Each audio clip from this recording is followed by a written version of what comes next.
found his coat behind the wardrobe, pressed beneath a linen sheet, still shaped around the shoulders that once walked beside me. A church card filled the left-hand pocket, 2 old coins and 1 brass clip. Then I felt a folded paper near the place his hand would slip. My name was written on the outside in the careful hand he used. The first line said, "Dear son, forgive me." Then the ink became confused. He wrote that pride had made him quiet, that love came harder through his mouth. He had watched me build a good life, though he seldom spoke it out. Some men leave their words unfinished, folded where the heart once lay. They spend a lifetime standing near you, still cannot find the thing to say. But every line beneath his silence held what I had waited for. I finally heard my father when he could not speak anymore.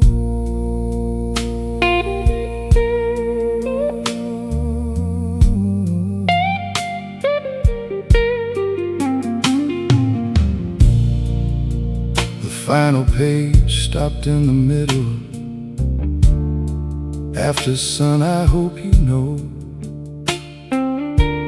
No signature beneath the sentence, no last place for it to go.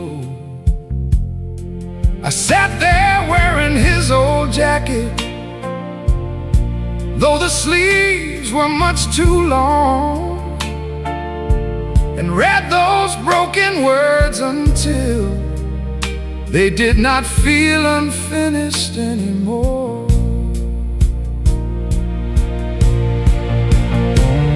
He had shown me through the mornings, through the bills he always paid, through the way he kept returning when the harder choices stayed. Some men leave their words unfinished, still their meaning finds a way. It lives inside the things they carry and the work of every day. I placed the letter in my own coat, close to where his hand had been. Some sentences need years of silence before a son can enter in.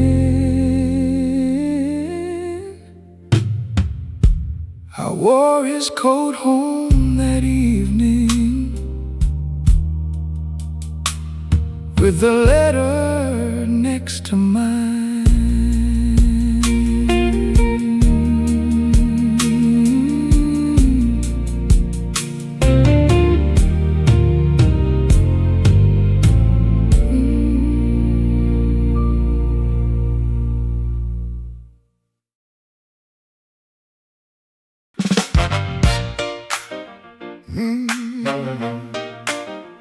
You took the bow, I paid the band. That arrangement did not work the way you planned.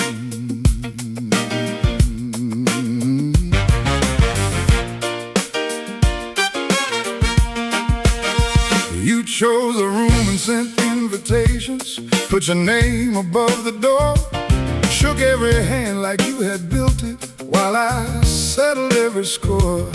You wore white beneath the spotlight, told the crowd we made a team, but whenever work came calling, you became remarkably unseen. You took the praise, I took the payment. You took the roses, I took the stand. You smiled like you arranged the evening. I was counting what it cost by hand. You can keep the grand ovation, I have finally changed the plan. Next time you can host the party and explain it to the band.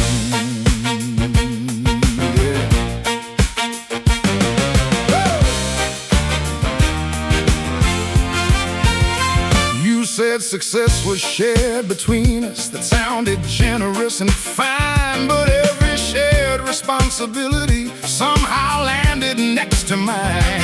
You remembered every photograph, forgot the people who stayed late. You were always first to enter and the first to leave the wait. I do not need a bigger spotlight. Hey, I do not need my name in gold. I just need the one who takes the credit, to take the invoice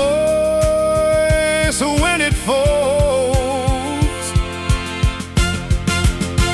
You took the bow, I paid the band. Now the music has to change. You can dance beneath the bright lights, but the bill is in your name. Keep the praise and keep the flowers, shake each celebrated hand. I will enjoy the evening better when you finally pay the band. They are waiting by the doorway, and they know exactly who you are.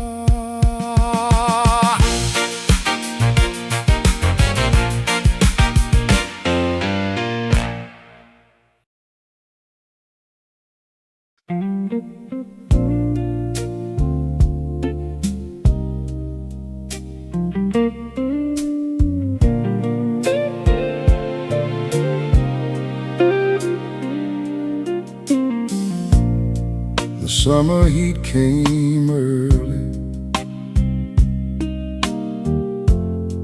and the paint peeled from the boards. Father brought 2 dented brushes from the shed behind the door. He said the fence had seen some weather and could use another year. We did not ask why he was home then, or why the bills disappeared. We worked until the shadows reached the middle of the yard. Some years look almost ordinary, while the family works that hard.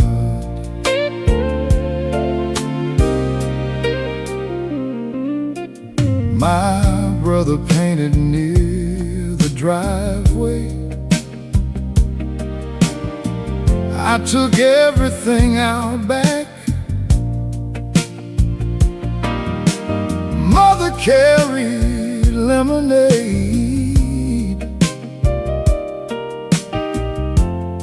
in a pitcher full of cracks. The radio from Mrs. Bailey's drifted softly through the trees. Father laughed when I stepped backward and put white paint on my knees. Only later did I understand what he kept behind his smile. The factory gates had closed that spring, and work was scarce a while.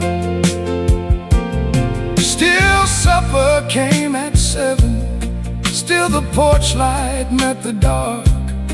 Still he found a job for all of us to keep fear outside the yard. He could not promise better weather, he could not tell us when. So he taught 2 boys to mend a thing and make it stand again.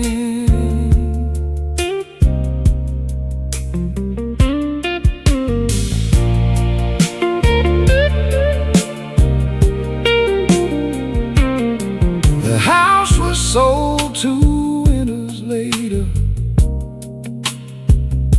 The fence came down eventually,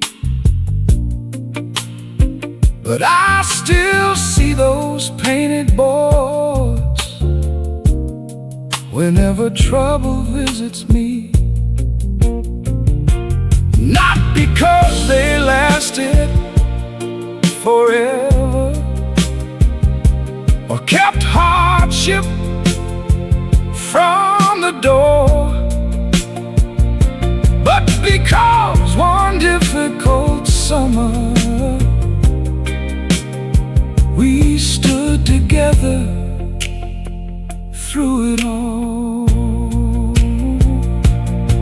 White paint dried beneath the sunlight, and no one called us poor.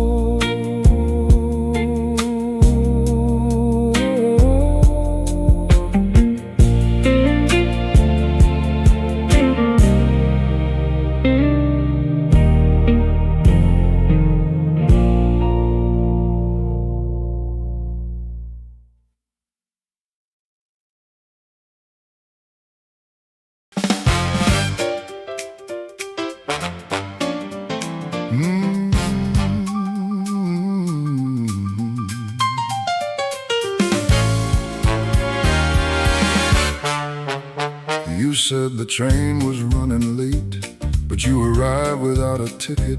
Said your telephone was broken, then your sister said you fixed it. You blamed the rain, the road, the hour, and a friend I never knew. Every reason fit the evening till I checked the seams on you. You wore that story like a jacket, cut too narrow at the sleeve. Every time you reached for details, something underneath would leave. You added buttons, changed the lining, tried another shade of blue. But a lie with better tailoring is still not made for truth. Your alibi needs a tailor, it is pulling at the side. You can dress it up for company, but the facts will not stay inside. Your alibi needs a tailor, though I doubt the cloth is strong. You have altered it so many times, the whole design went wrong.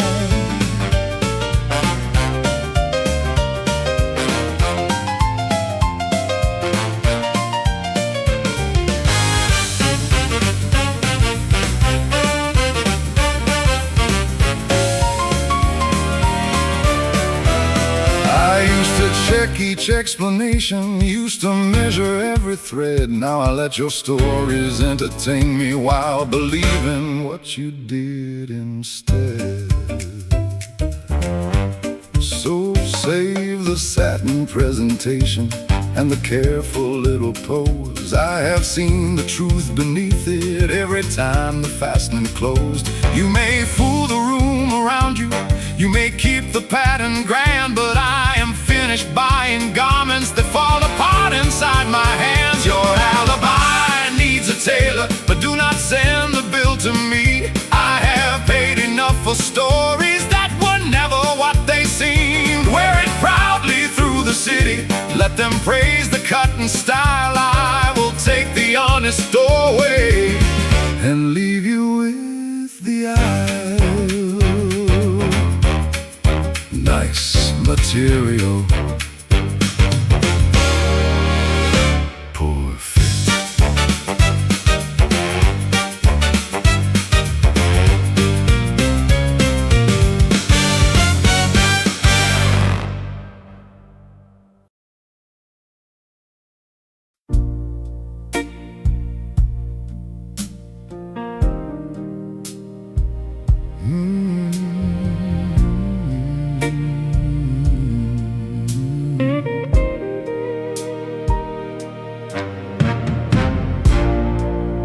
Mr. Lewis raised the blinds at 8 each morning for 40 years. Set the newspapers in order, placed the chairs beside the stairs. He knew which child loved adventure, which old man came in from the cold, and which woman read the endings before the opening chapter told.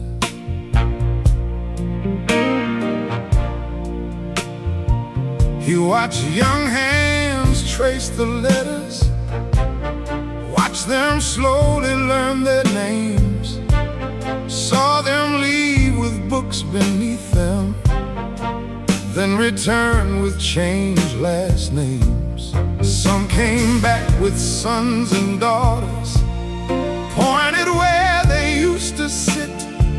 Mr. Lewis smiled and stamped the card as though no years had passed through it. On the final afternoon there, every clock sounded too clear. Boxes waited by the front desk where the new books once appeared. At 5, a girl returned a story, said she wished she had more time. He told her every finished volume leaves another place to find.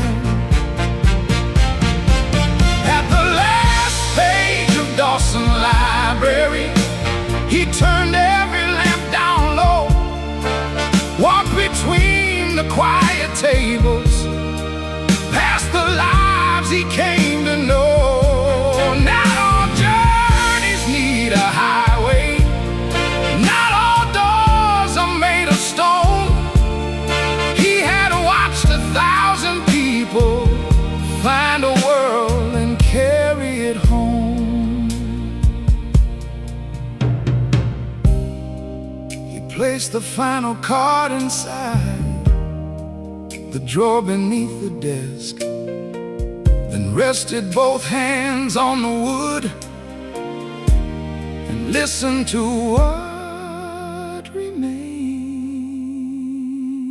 At the last page of Dawson library, even silence seemed to read. Every shelf held someone's courage, every chair remembered need. He locked the door beneath the streetlight while the evening crossed the glass, then carried one small book beside him that he had never found time to ask.